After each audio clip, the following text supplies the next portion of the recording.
My dear student, I am starting chapter 11 for class 7 in science.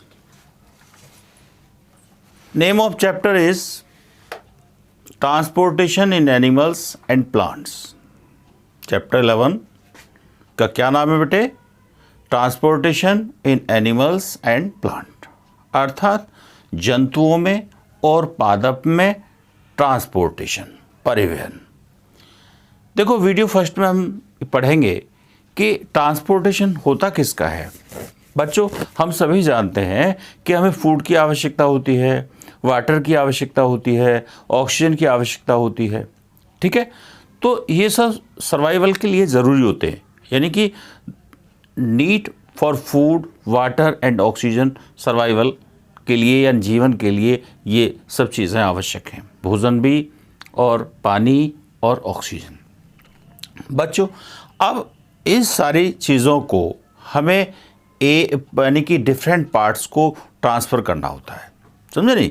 They need to be transport all these माने ये सब जो बताए हैं, food, water, oxygen etcetera, all these to various part of their body, यानी ये सब हमें ट्रांसपोर्ट करने पड़ते हैं अपने शरीर के अनेक भागों को। इसके अलावा further animal need to transport waste to part from where they can not be removed, समझे नहीं, यानी कि they can be removed, sorry. देखिए, फर्दर इसके अलावा यानी कि हमने जो आवश्यक मटेरियल थे हमारे सर्वाइवल के लिए वो ट्रांसपोर्ट कर दिए बॉडी के अनेक भागों। अब बॉडी के अंदर बच्चों कुछ वेस्ट मटेरियल बनते हैं, जैसे यूरिन वगैरह या मल वगैरह, तो इसके लिए भी उनको रिमूव करना ज़रूरी है। तो further animal need to transport the waste to the part from where they can be remove, अर्थात जंतुओं को ये वेस्ट पदार्थ उनकी बॉडी से अलग करने होते हैं जहाँ से वो अलग हो सकते हैं। जैसे ह्यूमन बीइंग में एनस के थ्रू इनको रिमूव किया जा सकता है, ठीक है, और स्किन के थ्रू भी हम रिमूव कर सकते हैं एक्सेट्रा। देखिए, अब जो पहला टॉपिक है इस चैप्टर का 11.1 यानी 11 चैप्टर का first topic, circulatory system. Circulatory system, देखिए सर्कुलेटरी जो सर्कल से यानी कि बार बार कोई चक्र चलना, क्या होता है कि हार्ट से ब्लड गया डिफरेंट पार्ट्स को, वहाँ उसके फूड मटेरियल और दूसरे पार्ट्स यूज़ करके फिर जो एक तरह से यूज्ड ब्लड है उसके बाद फिर हार्ट में आ जाता है, हार्ट फिर उसको प्योरीफाई करता है एक्सेट्रा। तो बच्चों, यहाँ एक सर्कुलेशन बन जाता है। तो ब्लड की बात करें सबसे पहले, क्योंकि सर्कुलेटरी सिस्टम में सबसे पहले काम किसका है? ब्लड का। देखो बच्चों, ब्लड जो है वो एक लाल रंग का तरल पदार्थ होता है, ठीक है। यदि देखें आप तो ब्लड सभी ने देखा है कि लाल कलर का एक फ्लूइड है, यानी कि blood is a fluid which flow in the blood vessels, यानी कि नलिकाएं होती हैं हमारे शरीर में, तो उनके थ्रू, वेसल्स के थ्रू ये हमारी बॉडी के अंदर फ्लो करता है, बहता है। It transport the substance like digest food, जो पचा हुआ भोजन, जैसे स्मॉल इंस्टेंटाइन से जो भोजन डाइजेस्ट हो जाता है उसको शरीर के विभिन्न भागों तक पहुंचाना होता है। वो किसके थ्रू पहुंचता है? ब्लड के थ्रू। From the small intestine to the other part, यानी कि स्मॉल इंस्टेंटाइन से जो डाइजेस्टेड फूड है वो कहाँ जाता है? बॉडी के डिफरेंट पार्ट तक of the body. It carries oxygen from the lungs, और आप जानते हैं कि इनहेलेशन में ऑक्सीजन लेते हैं, ये ऑक्सीजन शरीर के विभिन्न भागों तक जाना बहुत ज़रूरी है, ठीक है।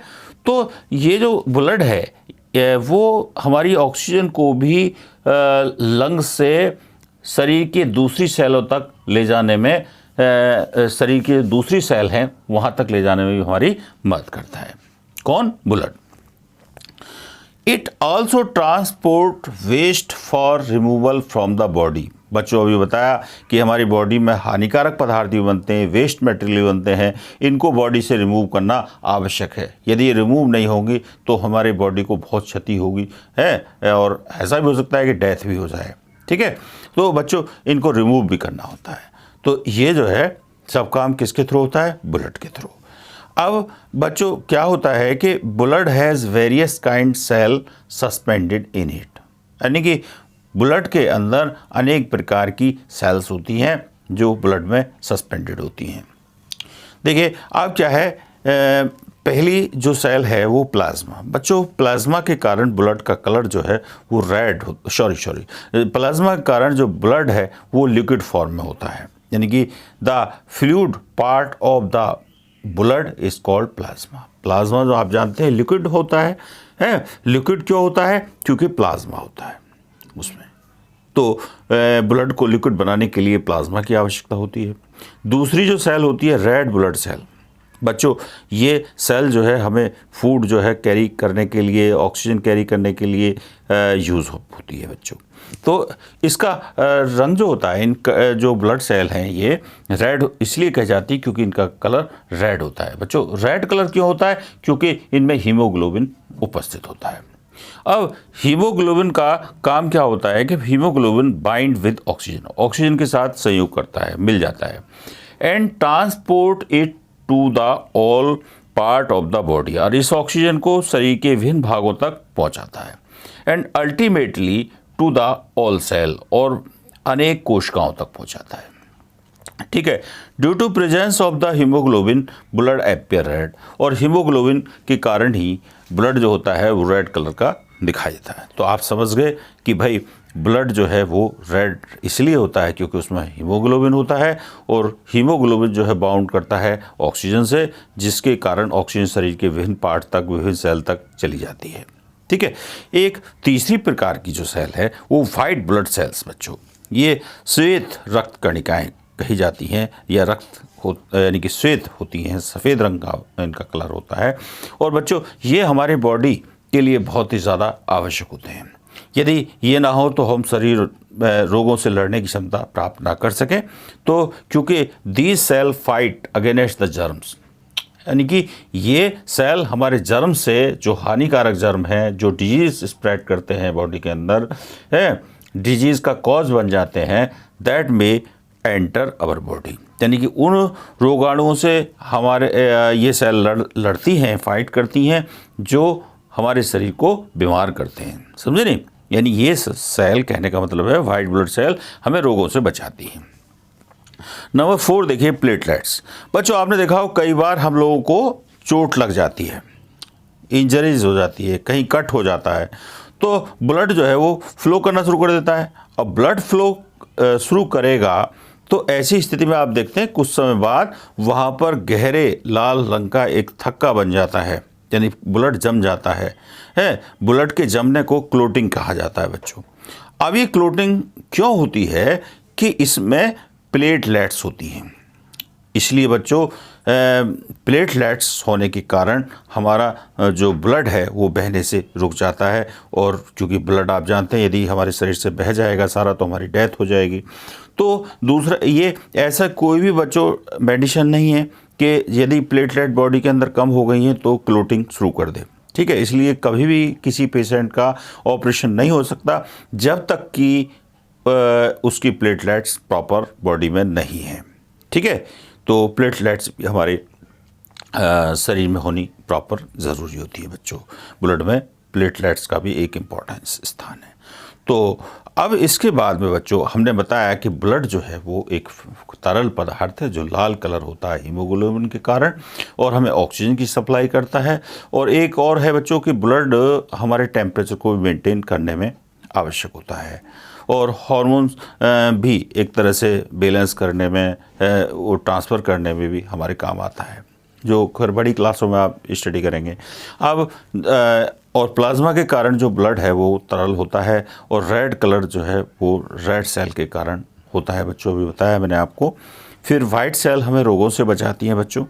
ठीक है, जो एक तरह से इम्पोर्टेंस है। और प्लेटलेट्स के कारण हमारा जो क्लोटिंग है वो हो जाती है, अर्थात खून का थक्का बन जाता है। और ऐसी कोई मेडिसिन नहीं है कि यदि प्लेटलेट नहीं है प्रॉपर, ये प्लेटलेट्स ब्लड में कम है तो ऐसी स्थिति में क्लोटिंग नहीं होगी और ब्लड भी फ्लोइंग से प्रिवेंट नहीं हो सकता, और ब्लड को भी बहने से नहीं रोका जा सकता। इसलिए इनका भी महत्वपूर्ण स्थान है बच्चों। Next topic is blood vessels. Blood vessels. बच्चों ब्लड वेसल्स जो है, जो रक्त धानियाँ भी रक्त वेसल्स के नाम से जानी जाती हैं, तो क्या है कि दो प्रकार की वेसल्स होती हैं, आर्टरीज और वेन्स, ठीक है। तो अब बच्चों during inhalation fresh supply of oxygen fill in the lungs. जब आप सांस लेते हैं तो आपके फेफड़ों में हवा भर जाती है, ऑक्सीजन भर जाती है, और oxygen has to be transported to the rest of the body, और ये ऑक्सीजन शरीर के अनेक भागों तक हमें ट्रांसपोर्ट करनी होती है। तो ये काम कौन करता है? ब्लड करता है बच्चों, है। फिर the blood pick up the waste material including CO2 from the body, और जो हमारे बॉडी में वेस्ट मटेरियल बनते हैं, कार्बन डाइऑक्साइड जैसी गैसें बनती हैं, इनको भी पिकअप करता है, समझे। और ये जो वेस्ट मटेरियल है, ये this blood has to go back to the heart, और ये फिर दोबारा वापस कहाँ चला जाता है? हार्ट में, for the transport to the lungs, और ये ट्रांसपोर्ट हो जाता है किसको? लंग्स को। जैसे एक्सहेलेशन में कौन सी गैस निकलती है बच्चों? CO2 निकलती है, आप जानते हैं। जब हम सांस बाहर छोड़ते हैं तो CO2 बाहर निकलती है। तो एक्सहेलेशन में CO2 बाहर निकली, और इनहेलेशन में आपने O2 गैस को यूज़ किया, समझे। तो एक तरह से ये सब ब्लड के थ्रू ही होता है। तो अब 2 टाइप ऑफ ब्लड वेसल्स होती है बच्चों, है। एक तो आर्टरीज और एक वेन्स। तो पहले आर्टरीज के बारे में आपको बताएंगे बच्चों। It carry the oxygen rich blood from the heart, जो हमारा हार्ट है, समझे, उससे ऑक्सीजन समृद्ध रक्त ले जाती है शरीर के विभिन्न भागों को, समझे नहीं, to all part of the body, शरीर के विभिन्न भागों तक। Since the blood flow is rapid and at the high speed, क्योंकि जो रक्त है बहुत ही तेज़ गति से झटके के साथ हमारे शरीर में बहता है, समझे, हाई स्पीड से, हाई प्रेशर से, किससे? हाई प्रेशर के, यानी उच्च दाब से बहता है। द आर्टरीज है थिक इलास्टिक वॉल्स, और जो आर्टरीज की जो दीवारें होती हैं वो काफ़ी मोटी होती हैं बच्चों, लचीली होती हैं, क्योंकि ब्लड का प्रेशर इन्हें रोकना होता है, समझे, बड़े झटके के साथ ब्लड इसमें फ्लो करता है, ठीक है। अब दूसरी बात ये है कि कई बार हम लोग बीमार हो जाते हैं तो डॉक्टर लोग हमारे पल्स रेट को एग्ज़ामिन करते हैं। ये एग्ज़ामिन करने के लिए जो हमारा राइट हैंड है, उससे हम इस तरह से नब्ज़ पकड़ते हैं बच्चों, यहाँ से हमने ऐसे, तो कितनी, 1 मिनट में कितनी बार थ्रॉबिंग कर रहा है, धड़क रहा है, यहाँ धड़कन महसूस होती है, थ्रॉबिंग, तो उसको हम क्या कहते हैं? पल्स रेट, यानी कि पल्स यहाँ से एग्जामिन की जा सकती है। और एक नॉर्मल पर्सन्स की जो पल्स होती थी हैं वो 72 से 80 के बीच होनी चाहिए, ठीक है। अर्थात पल्स रेट एक नॉर्मल पर्सन्स का इन रेस्ट पीरियड 72 से 80 यानी 72 से 80 पर मिनट होना चाहिए बच्चों। थैंक यू बच्चों, वीडियो को ज़रूर देखें बच्चों, और कोई प्रॉब्लम है तो आप फ़ोन करके मुझसे पूछ सकते हैं। देखिए हाफ ईयरली के बाद ये चैप्टर हमने अब शुरू किया है, ठीक है बेटा। Thank you.